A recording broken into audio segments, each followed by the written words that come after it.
Jokowi baik dalam arti apa yang Anda maksud baik itu? Apa mereka penjahat? Ya enggak. Apa mereka mencuri? Ya enggak. Mungkin ada kekeliruan-kekeliruan kecil, ada kerasuan-kerakusan kecil, ada kekalahan terhadap nafsu, ada rasa tidak tahu malu menawar-nawarkan diri, yaitu itu urusan lain. Kalau kayak kita ini kan, Anda kan enggak tega menawarkan diri toh. Gitu loh, enggak. Aku loh. Apik loh tadi presiden aku loh. Wis to, percaya kowe ya. Aku sok blusukan aku. Gitu. Nah, ada yang enggak, itu kan soal enggak tahu malu gitu, enggak ada masalah. Tapi kalau baik-baik semua, masalahnya Mas, Indonesia ini tingkat komplikasi masalahnya sedemikian ruwetnya, sehingga tidak cukup hanya dipimpin dan diatasi oleh orang baik. Nek wong apik tok malah Mas. Yo apik, kuat, sekti, ra iso ditembak, ora iso sedih, rada edan, wani nekat, karo Gusti Allah cedak, ngono Mas. Nek ora lengkap kuwi ora iso Mas.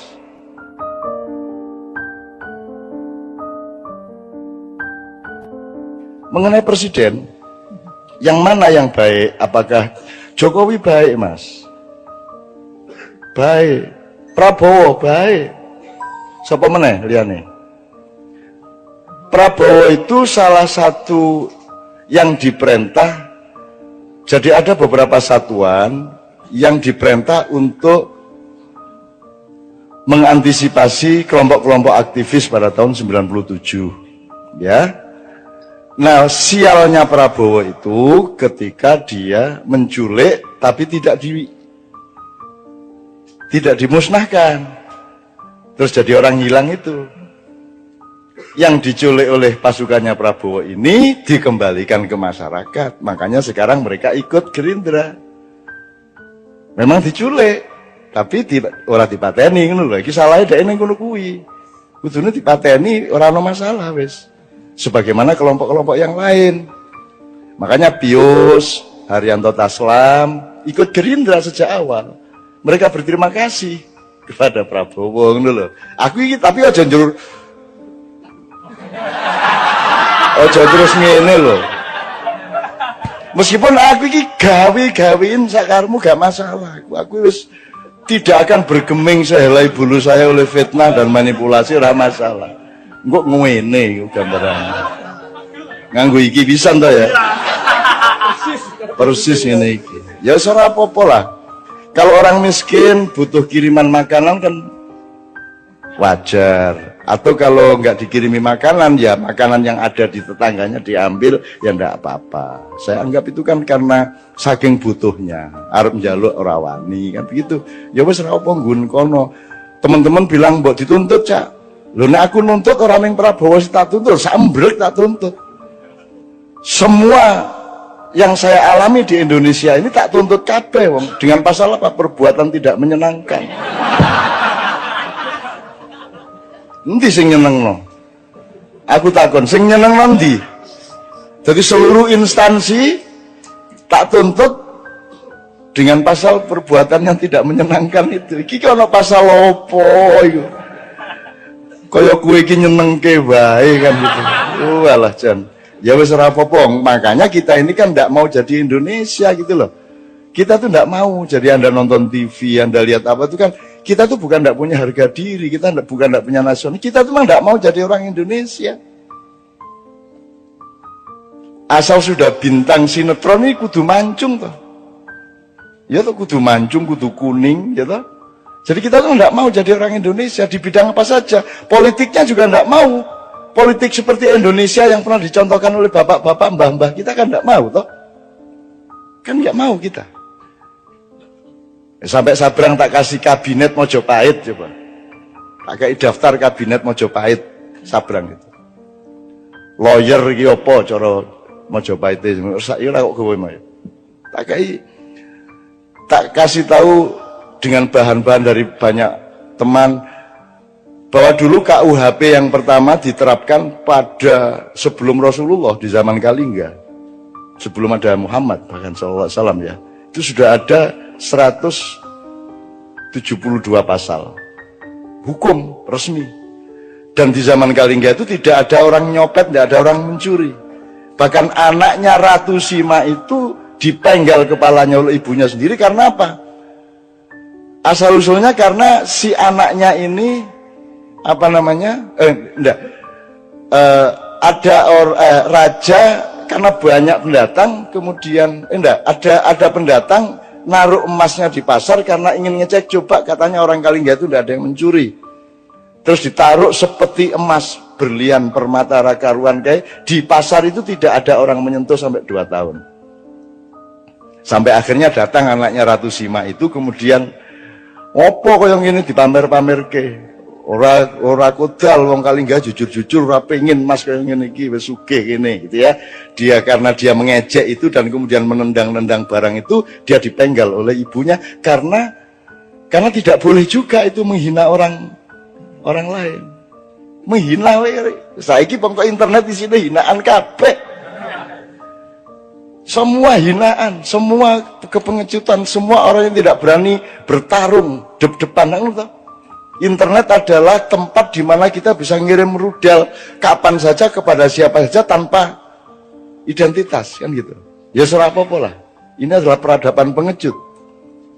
Gitu.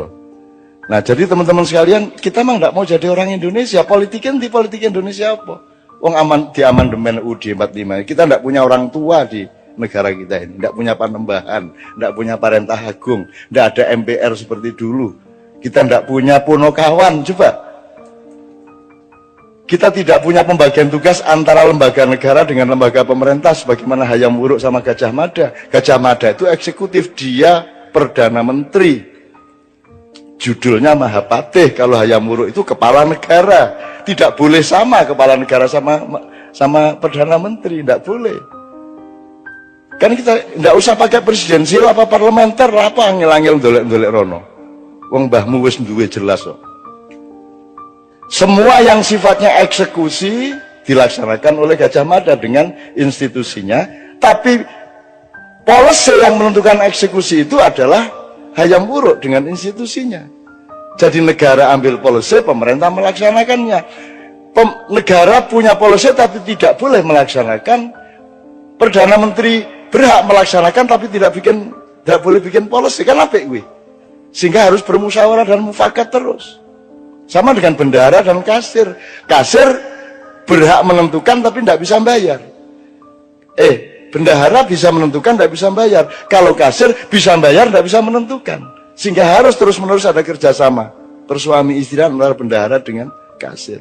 Jadi kita memang tidak mau jadi orang Indonesia kok. Mana coba? Mana Indonesianya tuh mana? I love Indonesia. Wong menyatakan cinta nang Indonesia orang nggo basane dhewe coba.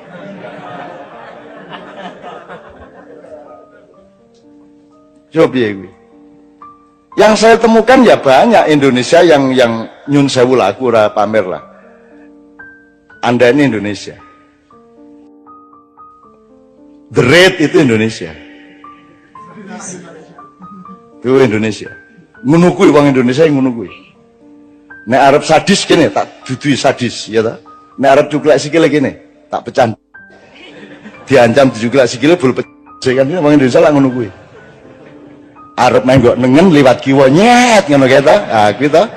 Itu orang Indonesia. Ndak ada dimanapun di seluruh planet ndak ada. Ada orang naik motor mau belok kanan seko kiwa nyit. Ono mobil-mobil motor diliwati kabeh. Itu hanya sok-sok mobil bareng.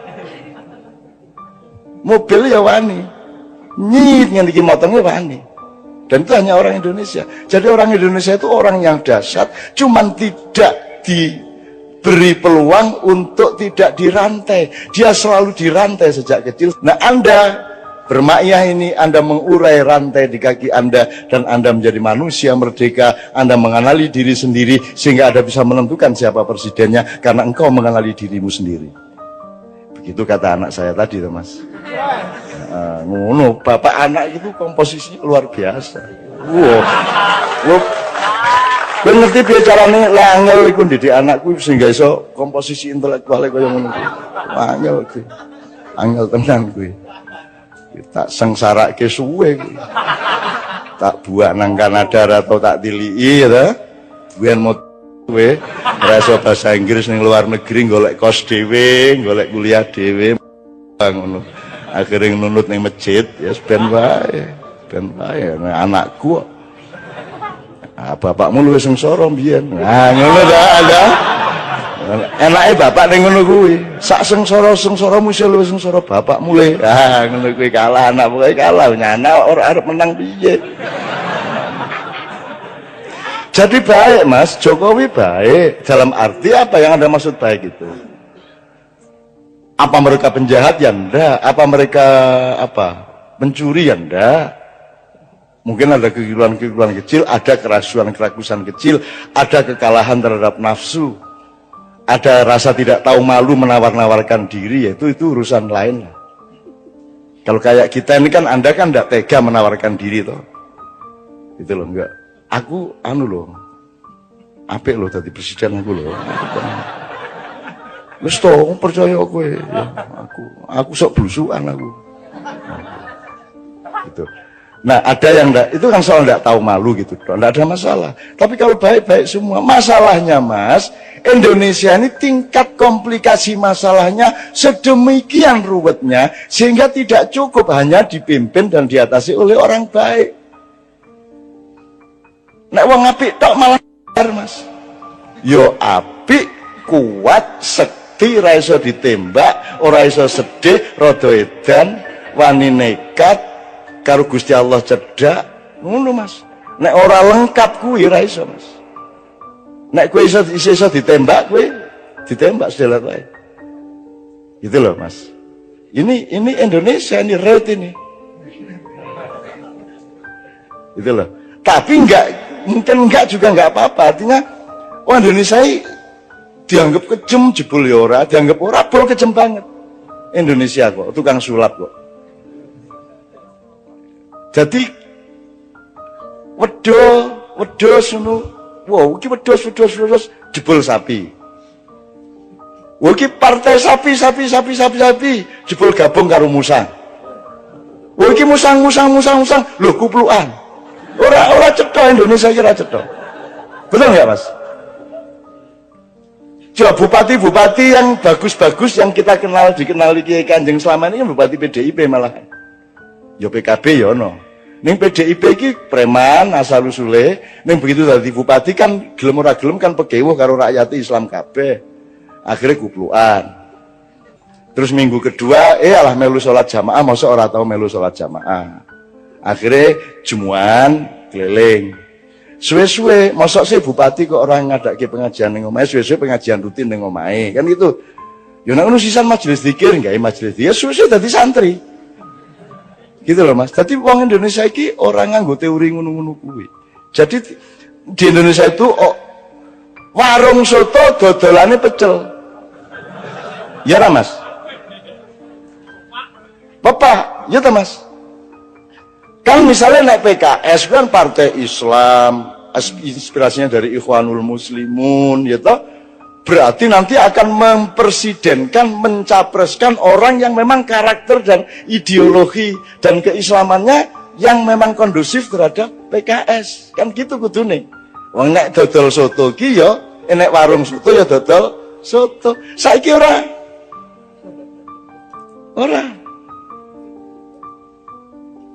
Gitu loh. Saiki iki sapa wae iso karo sapa wae. Sapa wae iso dadi apa wae. Kan ngono to Mas. Sing dadeni sing endi ngono wae to. Gitu loh Mas. Jadi kalau yang disebut kebaikan pribadi baik-baik semua, sapa sing ndak baik? Ya sopan, ya apik, ya pinter. Tapi kan masalahnya tidak sesederhana itu di Indonesia. Kita ini membutuhkan pemimpin yang menurut teori yang kita tahu. Tapi kalau Allah mau bikin sesuatu yang di luar dugaan kita ya mau apa? Gak ingin kok kungfu panda sing dadi presiden. Kata ora iso apa-apa jebul sing dibutuhke malah sing ora iso apa-apa arep piye kowe? Misale bal-balan iki kok ora ana iki ana pemain siji kok ora melayu to. Ning mlaku rono mlaku rene pemain lawan kan bingung. Iki kok pemainnya ora tau nguber bal, ora tau dikai bal kan lawan bingung. Nah, ketika lawan mulai mikir bingung, ada pemain lain tiba-tiba nerobos masukin bola, kan bisa gitu. Hidup ini sangat luas. Justru presidennya nggak cocok sama eskalasi pemikiran kita, mungkin ya nggak ada masalah. Arpiye Gusti Allah karena para ngopo gue. Mulanya makanya ridho sama Allah supaya kita diridhoi sama Allah. Kalau menurut pikiran kita ya angel sekolah. Anak sekolah untuk lulus setengah mati di les-lesno. Ya toh, nganggu unas, nganggu stres, nganggu segala macam. Ya toh Mas, itu kan mergo menungso ki ono tataran-tatarane. Lah iki ora nggo tataran apa moro-moro ning dhuwur iki piye? SMP ora lulus, langsung entuk ijazah SMA, ngono ta? Terus mlebu kuliah, urung ana setahun lho wis arep diangkat dadi sarjana utama. Lah ngono ta sing kedaden. Kalau menurut cara berpikir normal kita kan ya enggak cocok piye to iki. Tapi mau bagaimana? Kalau Allah terus naruhnya seperti itu, makanya ini bulan-bulan sangat penting. Ini bulan-bulan sangat penting. Menurut saya Anda enggak usah repot-repot. Kan sekarang sudah jelas. Tak dukung pilihanmu, asal pilihanmu loh ya. Ora dipilih ki lho ya. Ora dipilih ki lho ya. Kowe dipilih ki ora? Dipilih ki anak dipilih ki ngapa kowe milih bojo kowe ora dipilih ki kok presiden dipilih ki. Tapi ya ndak apa-apa kowe arep kowe kanggo mulai dudu politik kanggo wong Indonesia ngono ya dudu politik toh. Apakah kalau ada money politik kowe dikai 50.000 terus kowe dianggap menjual kedaulatan ya ora. Nek kanggone rakyat kecil lho, ana wong meneng-meneng ngekeki 50 njaluk dicoblos ya wis tak coblos. Ngono ta mengat. Itu bukan peristiwa politik, itu peristiwa kebaikan hati. Bukan money politik bagi mereka. Ana wong meneng-meneng wis enak-enak nyanyi, turu sore-sore ditekani. Pak Haji, kita capresin ya. Lus begadang jangan begadang, wis enak-enak nyanyi jadi maestro, orang nomor 1 di dunia, seorang inovator menggabungkan musik rock dengan musik Melayu menjadi dangdut, kan sudah dahsyat sekali melebihi presiden toh, dan dia akan terkenal melebihi presiden siapapun. Lus enak-enak nyanyi ngantuk sore-sore ditekani kalau arek denanyar yuk. Ngampres Pak Haji. Mari ngono begitu oleh 9% dilupakan. Telepon aku. Ya Allah Cak, ngono gitu. Masya Allah Cak, ngono ya wis. Pokoknya aku bagian ngono-ngono kuwi. Sebagian ngono-ngono kuwi. Aku nek pas ning Yojo ora apa-apa, aku pas tahun ning Mesir telepon Pak Haji ya zaman Inul kae. Aku pas neng Kairo ditelepon, Masya Allah Cah, ini masalah Inul ini, Masya Allah bangsa kita ini ya Allah. Kok begini tahu ngomong. Iya anak ini mau nangis Ustadz, Masya Allah. Soalnya ini di Kairo dan pakai celang. Bongkok ya aku gak sembayar ya ini. Orang baik sekali, Romai Rama itu orang baik sekali. Saya sering nangis sama dia berdua ngerasain ini itu. Itu orang baik sekali. Sedemikian baiknya Romai Rama itu. Dan orang sebaik itu jangan jadi presiden. Ngerti ya? Ngerti ya Mas ya? Jadi parametermu salah. Yang dibutuhkan tuh kelengkapan karakter yang berlabirin-labirin.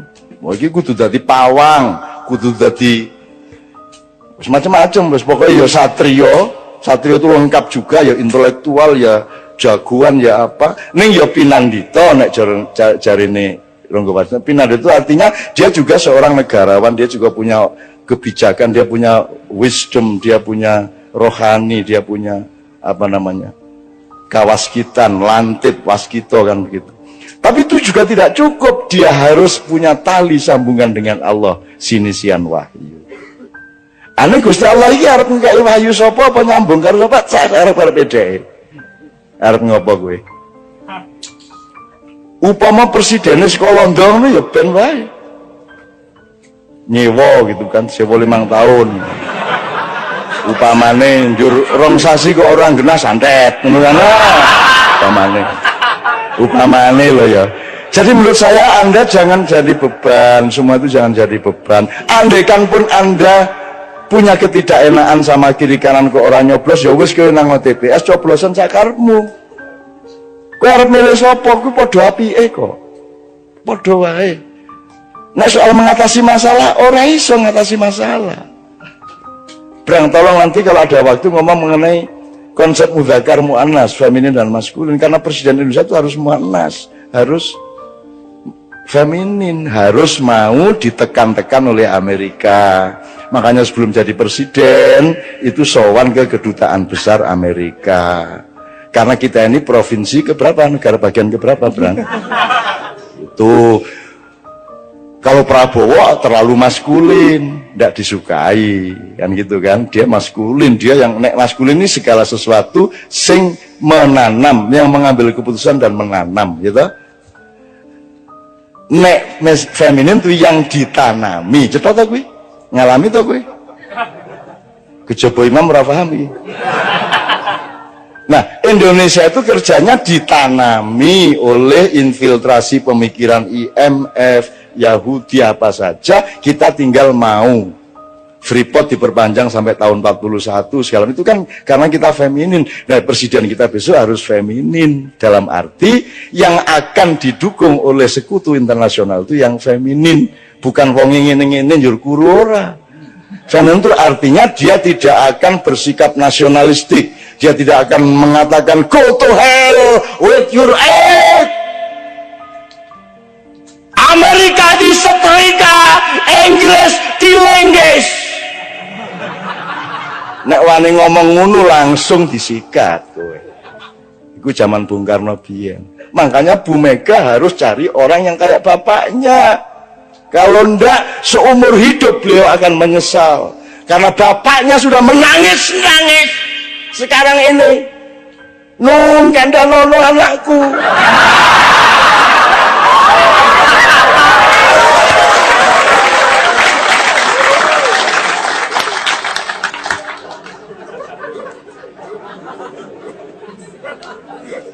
Ini tak dawano gak sido capres iki. Ya tak omongno ndek ndi gak sido capres lah apik kabeh ya ini. Ini sekarang ini situasinya lebih berbahaya dari tahun 65. Dan sekarang pemetaan nasional itu persis 62, 63, 64. Aku ndak akan jelaskan nanti jadi fitnah. Anjane saiki kira betul-betul butuh perbaikan mendasar, ibarat mobil turun mesin Indonesia ini. Jadi kita punya problem besar dalam soal ketatanegaraan. Kita punya problem besar terhadap sah tidaknya akad nikah kita pada tahun 1945 dan 28. Kita punya masalah besar terhadap struktur dan etika pembagian kerja kenegaraan kita. Negara dan pemerintah tidak ada bedanya dan seterusnya. Bahkan dalam misalnya aku mau cerita kalau Pak Mas Didi soal MK tadi, tapi tidak usah saya ngomongin kapan-kapan aja. Tapi intinya kita punya masalah ekonomi, masalah kenegaraan, konstitusi, logika, nasionalisme, kita punya masalah. Beliau ini saiki dadi alang-alang, Pak Wesa. Alang-alang itu dianggap gak produktif, kon tak kandani ya. Nek Merapi kate meledos, kabeh wong di sekitar Jogja di lereng Merapi nandur alang-alang. Kok nandur alang-alang? Loh, pohon, tanaman yang punya getaran untuk menyelamatkan sekitarnya dari lahar dan wedhus gembel itu alang-alang. Dadi nek Merapi mulai apa ya apa, wong-wong nandur alang-alang, Pak. Jadi beliau bikin sanggar alang-alang itu untuk menghalangi segala kemungkinan kerusakan dan kemungkaran yang terjadi pada generasi muda dan anak-anak kita. Kemana? Kapan-kapan kita baca bukunya Mas Iman Budi Santoso, seorang sastrawan di Jogja, senior saya, mengenai pohon-pohon, mengenai nama desa. Nek Jombang ono jenenge alang-alang Caruban. Ya, ono meneh Pengalangan, Jadi itu semua ada riwayatnya. Semua desa-desa di Jawa itu punya nama-nama pohon. Nama pohon itu banyak dijadikan lambang atau hikmah atau ilmu dari teritorial. Itu Mas ya. Oke.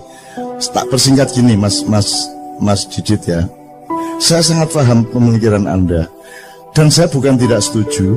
Kita semua standby untuk tutwuri handayani ya monggo, nek anjane sing penting iku untuk ing madya mangun karso ya ayo, untuk ing ngarsa sing tulodo ya ayo, gak masalah. Nek anjane tepatnya seperti itu, ndak ada masalah. Dan memang wis wayahe. Kita butuh kongres nasional kenegarawanan Indonesia misalnya. Tak ceritani ini. Tak mulai Pak Harto zaman Pak Harto jauh sebelum reformasi, jauh sebelum ada rame-rame di Jakarta, saya menerbitkan selebaran. Judulnya, kita memerlukan Dewan Negara, TNI harus berpihak kepada rakyat. Yang nyetak Zaki, yang sekarang manajer Kiai Kanjeng. Zaki dicak iki wanita ngomong ini iki. Ya. Besok Zaki ada dengan Kiai Kanjeng di Gresik. Takono. Zaki rodok ndredeg iku. Cak wanita musuh Pak Harto kaya lho. Aku gak musuh Pak Harto, aku iki ngomong sing bener iki ngene. Kita cetak. Dibutuhkan Dewan Negara. Karena pemerintahnya sedang kacau, maka yang dibutuhkan adalah level di atasnya yang mewakili nasionalisme sejati, yaitu Dewan Negara. Sekarang juga dibutuhkan itu. Menurut saya harus ada musyawarah kenegarawanan Republik Indonesia, mengumpulkan semua orang-orang yang memang punya nasionalisme dan hidupnya memang membuktikan dia bersih dari perusakan-perusakan atas Indonesia, untuk membenahi tadi itu konstitusinya, reamandemen, bentuk negara. Kita punya masalah kenegaraan yang sangat serius. Aturan-aturan tentang hutang, aturan nek kon dadi presiden 5 tahun utangnya oleh sak piro, ojo kon bebani presiden berikutnya. Harus ada etikanya, harus ada aturannya. Kan sekarang semua pada tidak tertata dan seterusnya. Jadi kita butuh musyawarah kenegarawanan. Tidak usah negarawan, cek cemburu. Musyawarah kenegarawanan Indonesia. Wong tuwek-tuwek, wong sing murni-murni ngelompok memberi rekomendasi, dan gak perlu metoto-metoto, gak perlu sumbar-sumbar, dan gak musuhi sapa-sapa. Ini untuk mencintai bangsa Indonesia dan menjaga tanah air Republik Indonesia yang Allah kasih ke kita dan harus kita rawat sebaik-baiknya. Satu ya. Saya bikin selebaran Dewan Negara itu ya kira-kira tanggal awal Mei.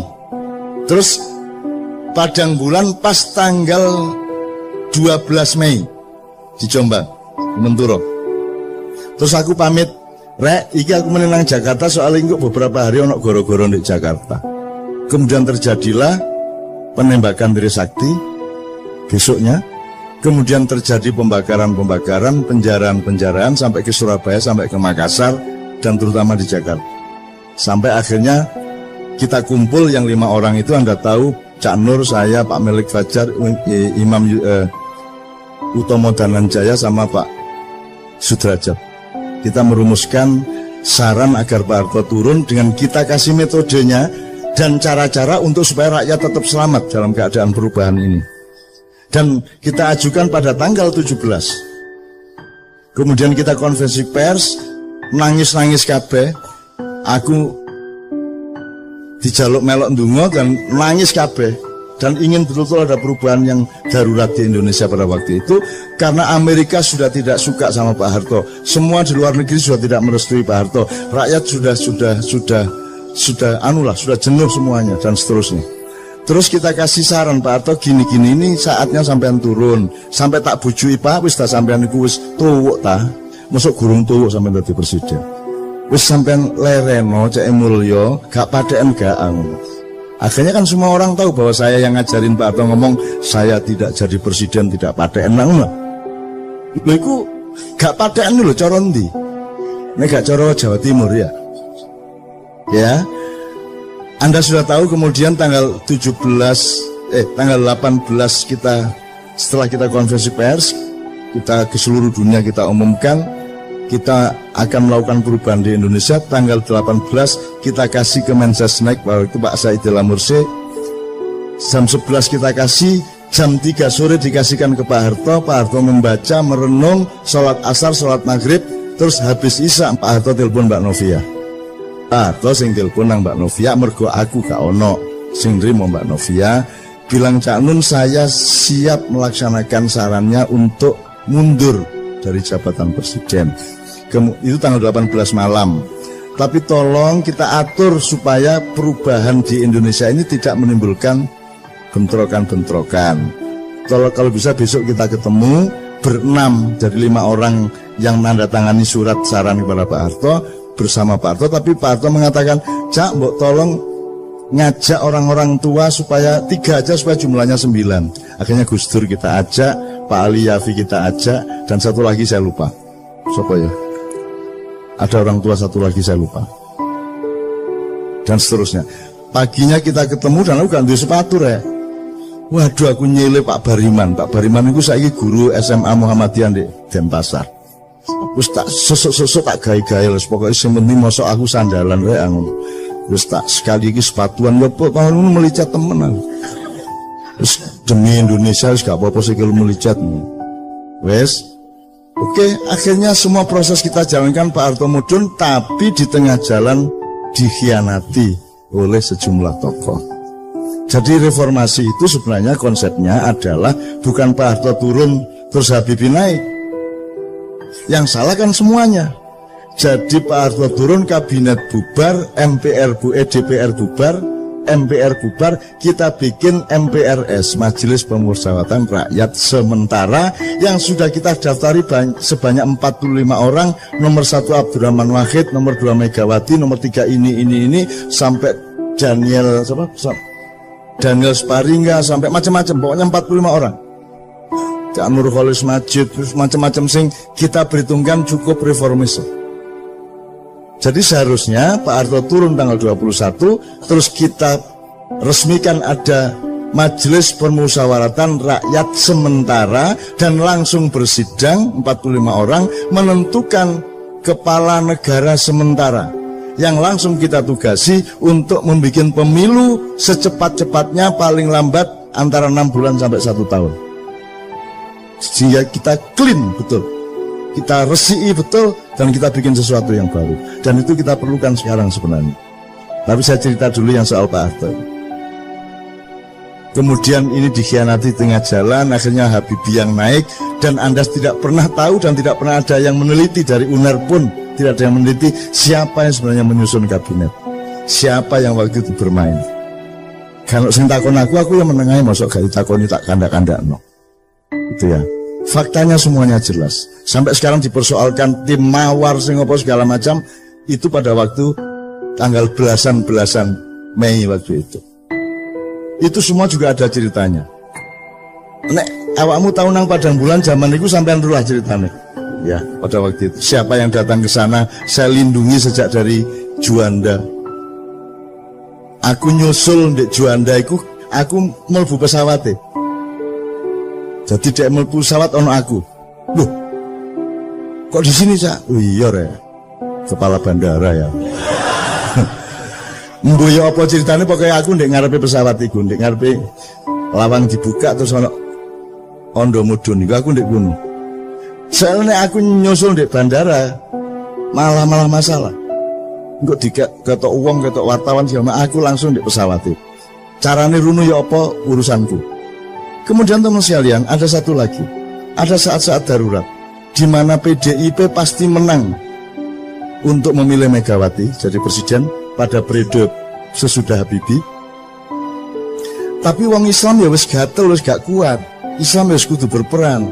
Maka orang Islam mencalonkan Pak Habibie. Iki karo-karone gak siap untuk kalah. Nek wong Islam kalah, wong Islam yo gak ikhlas. Nek PDIP kalah, PDIP yang ngamuk. Maka kita inisiatif.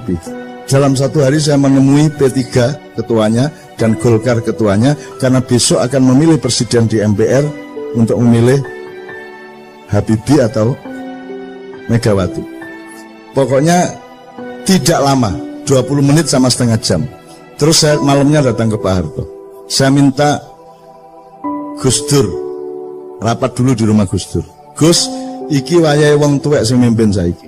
Nek sing mimpin wong loro iku engko sing iki gak trimo, sing iku gak trimo. Kudu sampean sing maju. Sampean iku sultane. Karena Gus Dur bilang, "Cak iki nek ketoke sing cocok Sultan Jogja." Ngono. Soalnya nek Mega engko yo ngamuk. Wong Islame engko nek Habibie yo ngamuk, wong PDIP ne ketoke sing netral Sultan. Aku ketemu Gus Dur awan-awan. Terus aku ngono, "Gus, nek Sultan aku gak melok nyawangi lho, Gus. Aku ro Sultan Jogja lho. Nek menurut aku durung wayahe dan gak cocok. Lah nek ngono sapa Cak sing netral? Ya Sultan sing luwih tuwek, sing temenan. Sapa? Sultan Abdurrahman Wahid." Loh iya Gus, sampean niku turunan ke-9 Pangeran Benowo yang seharusnya menjadi Raja Pajang setelah bapaknya yaitu Mas Karebet atau Sultan Hadiwijaya. Tapi kan sampean tidak kerasan sama konflik antara Sutowijo dengan bapak sampean.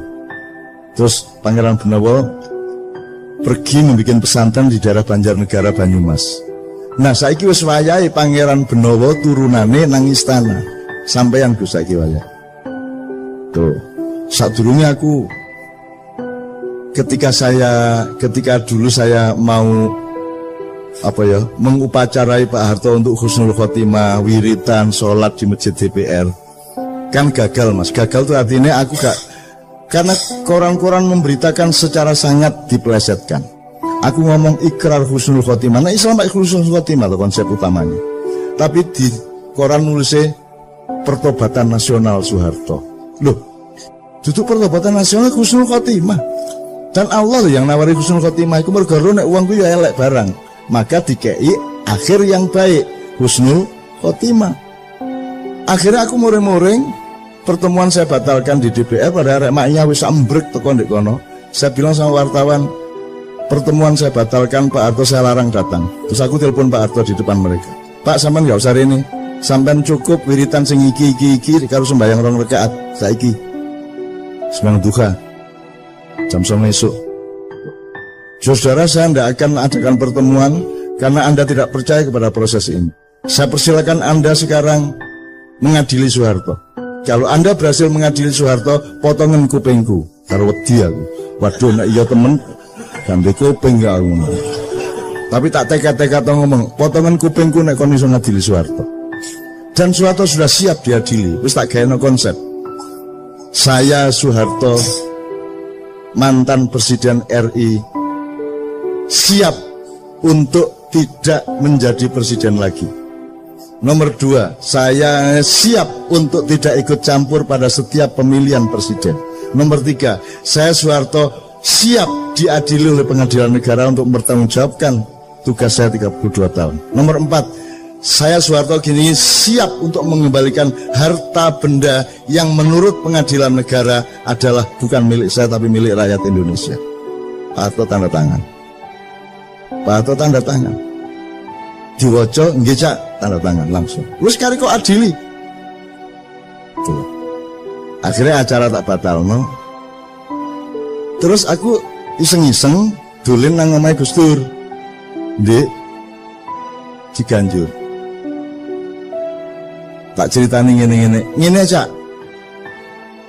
Minggu ae Pak Harto tak jake nang Masjid Istiqlal, engko sampean teni ndek kono kok dipacarakno ndek kono husnul khotimah. Loh Gus, aku gak ngongkon lho, aku gak njaluk lho Gus. Iki sampean lho sing dikarep. Iya ta Cak, wis gak apa-apa, sampean rono dhisik ngomong sampean ndek lor, aku ndek kidul. Engko aku sing nyusul Pak Harto, kok kira-kira jam 10 wis ndek Istiqlal. Ngono. Terus seneng to atiku. Seneng. Terus mari ngono wartawan nyerbu.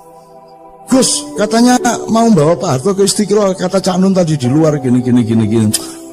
Biasa Cak Nun wis ngono iku nek ngomong. Lho ya apa sih Gus iki?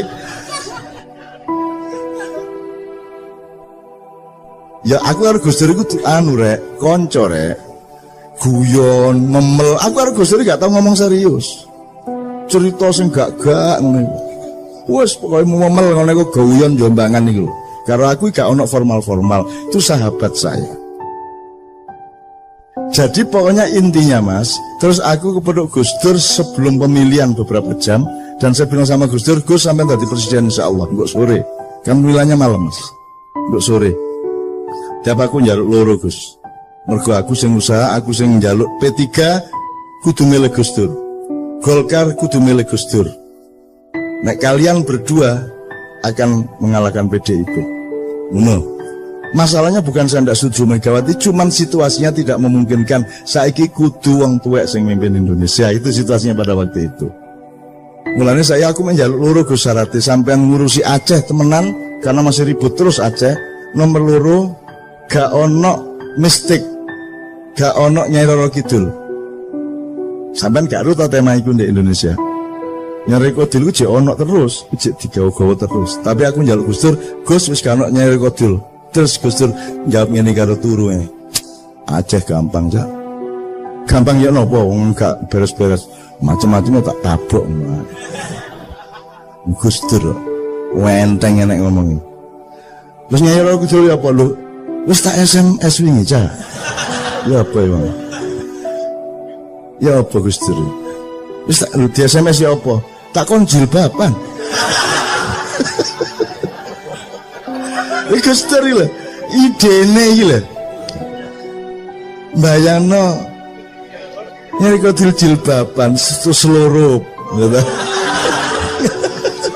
Imajinasi nerjik nakale ya Allah kuwi cekikan Gus sampean niku masyaallah. Wis nek swarga gak sampean lak gak enak swarga niku sangono. Wis sampean iki top wis ya bayangno Nyai Roro Kidul jilbaban niku. Dan seterusnya ya. Jadi presiden dia. Nah, itu adalah momentum-momentum darurat Mas Didit yang memang perlu kita lakukan. Dan sekarang ini sebenarnya potensinya menuju ke situ.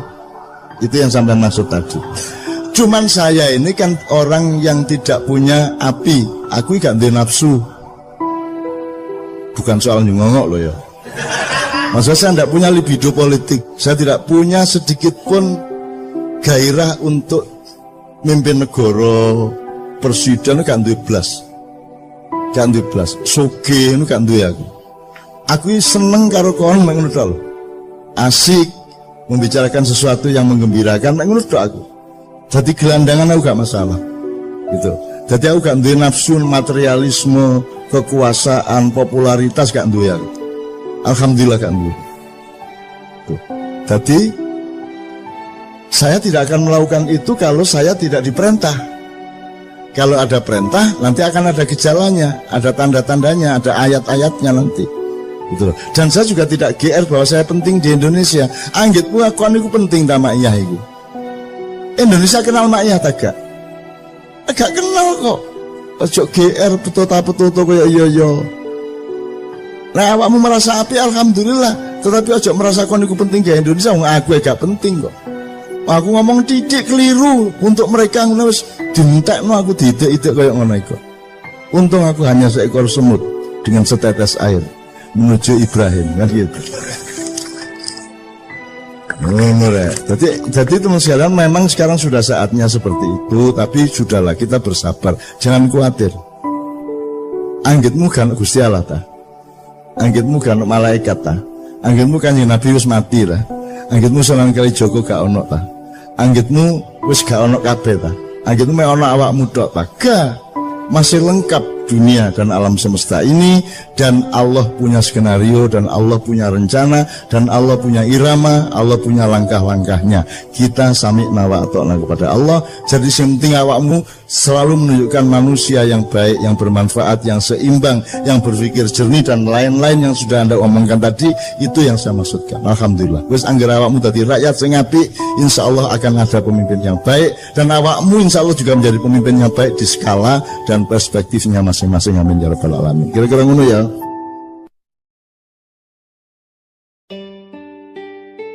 Saya punya beberapa pertanyaan, tolong dicatat.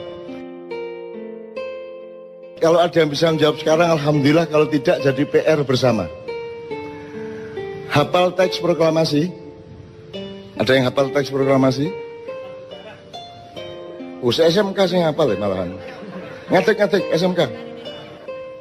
Hal-hal yang mengenai pemindahan kekuasaan dan lain-lain diselenggarakan dalam cara sesama dan tempo yang sesingkat-singkatnya. Oke, wis gak apa-apa wong kancane durung proklamasi ya, gitu. Pertanyaan saya sederhana. Apa yang dipindahkan itu apa? Apa yang dipindahkan kan pemindahan kekuasaan. Maksudnya kekuasaan itu apa? Keuangan, otoritas kenegaraan, kedaulatan, emas, Seluruhnya. seluruhnya. Oke. Seluruhnya itu apa ya? Jajal sebutan. Telu ae, telu. Kedaulatan, Ya. kekayaan, Kekayaan itu apa aja? aset bangsa, kebudayaan, semuanya yang ada di Indonesia. Termasuk aspek pembentukan negara yang termasuk dalam kekayaan negara. Terus sumber daya manusia. Oke, wes gak apa-apa wes. Sebelumnya dikuasai siapa memang? Penjajah Belanda. Oke. Dipindahkan dari siapa ke siapa? Pemindahan itu dilangsungkan dari siapa ke siapa? Dari konteks realnya dari Jepang ke Indonesia. Pernah terjadi. Kapan pemindahan itu dilakukan? Ketika proklamasi. Loh, kalau sudah dipindahkan kenapa pakai akan dilaksanakan secara seksama? Berarti belum dilaksanakan. Kan teksnya gitu. Betul nggak? Teksnya akan dilaksanakan secara seksama dalam tempo sesingkatnya sehingga ketika proklamasi belum terjadi. Kapan pemindahan itu terjadi? Kapan itu terjadi? Sopo nang sopo? Nggak harus dia bisa jawab sekarang. Itu takono presiden Musa itu ya gak iso jawab. Tenang aja, gak masalah. Aku mek ngelingno kon niku duwe PR serius. Gak iso Indonesia bangkit nek kon gak ngerti bayimu iku ya apa. Ngono ya. Tak baleni. Dari siapa ke siapa tadi ada yang bilang? Dari Jepang ke Indonesia. Penjajah. Pernah Penjajah. terjadi? Pernah terjadi ini? Pernah terjadi? Serah terima pemindahan itu? Saya belum lahir, Tak Anu. Lah, anek jawabannya ngono. Iya, tadi kon kok sholat ping 5. Nah, kok jawabannya ngono meneh kon durung lahir ayo. Mbah Nun, Engko ya. Mbah Nun nun sewu, kula nderek tukar pikiran nggih. Iya. Terus ketika Jepang datang ke Indonesia, Jepang menjanjikan akan membantu proses kemerdekaan Indonesia dari Belanda. Sebenarnya yang mau dipindahkan kedaulatan dari Belanda ke Indonesia. Jepang itu janjinya mau membantu. Makanya dibikin BPU PKI, Badan Persiapan dan seterusnya. Oke. BPU PKI pada saat itu dia belum bikin secara detail negara ini kayak apa. Sing dibikin BPU PKI filsafat kemerdekaan. Sing dimaksud merdeka itu ya apa? Sehingga akhirnya tersusunlah proklamasi. Belum mikir undang-undang, belum mikir dasar negara, belum mikir struktur kabinet. Sing dipikir waktu itu BPUKI filsafat merdeka. Merdeka itu ya apa? Lah, setelah proklamasi Pak Karno matur tenggene teksin niku mau hal-hal di proses secepatnya dengan seksama. Hal-hal yang dimaksud itu banyak sekali. Bahkan sampai hari ini belum terselesaikan. Jadi setelah Jepang selesai itu kan Jepang kena bom. Jepang wis putus asa katanya ninggalin Indonesia. Itu variabel. Maksud saya kamu tuh menjawab A dulu baru B. Ojo langsung kok ringkes kabeh. Jadi iku kedaden taga pemindahan itu. Pemindahan pemerintahan kedaden. Kapan? Terus di sidang PBB kan akhirnya Indonesia kedaulatannya diakui. Ya, tapi pemindahannya dari siapa ke siapa? Dari Belanda. Apakah Belanda pernah mengakui bahwa dia menjajah Indonesia? Belanda nggak mau mengakui, di PBB Belanda nggak mau mengakui. Jadi ada terjadi pemindahan tagak, kayak kon nyerano motor nang koncomu ngono lho, ono tagak. Terjadi apa tidak? Secara teknis tidak. Lah ya, tapi terus secara apa? Secara pengakuan internasional mengakui Indonesia merdeka. Ya. Asli ini Belanda dhewe iki ya gak rela. Terus gaya apa tek iku, Man? Gawe tek iku pertama menumbuhkan filsafat kemerdekaan dan rakyat itu percaya Indonesia itu merdeka rek. Saiki Indonesia merdeka. Oke. Begitu dengan ini saya menyatakan ya. Wis merdeka ta iku? Menurut pernyataan Pak Karno, Wis merdeka. merdeka. Terus ono PR untuk memindahkan. Nggih. Nah, apa nih PR itu? Apa PR itu? Bukan kedaulatan, wis diproklamasikan kok ono PR, kok ono. Wis soal kedaulatan NKRI sudah beres dengan alinea pertama.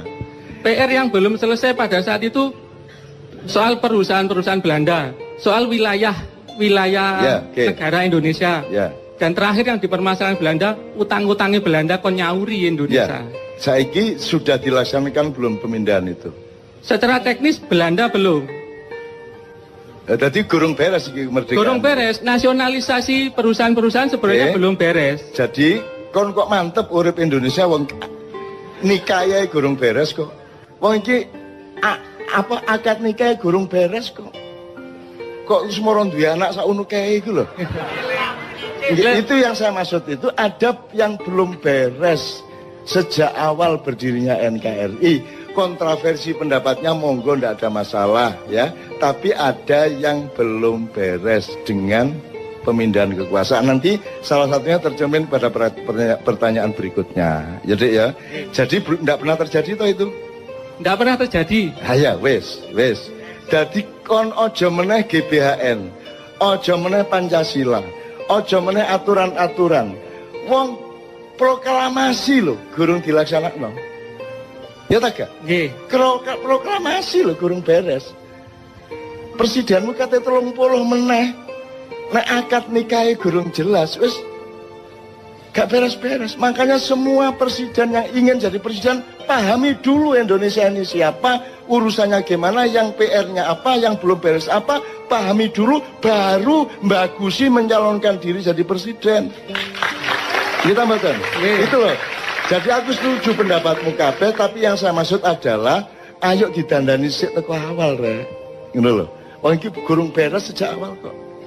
Ya oke. Misalnya pada pernyataan berikutnya nanti Anda benar-benar dicatat aja berikutnya. Ini tak pencoloti supaya nyambung dengan Anda. Siapakah pemilik sah tanah air, tanah dan air Indonesia beserta isi dan kekayaannya sebelum 17 Agustus 45 dan sesudahnya? Siapa yang punya? Hakikatnya Indonesia yang punya Gusti Allah. Hakikatnya. Iya. Wassalamualaikum warahmatullahi wabarakatuh. Secara zahir sebelum kemerdekaan Indonesia dikapling sama Belanda. Berikutnya Jepang. Loh, Secara zahir, secara batin Indonesia ini milik Gusti Allah. Ngadewi iki gelandangan gak duwe apa-apa asine nang Loh. Indonesia. Terus secara sepihak nah, ini loh miliknya dia. tanda bahwa kita betul-betul belum mengerti Indonesia.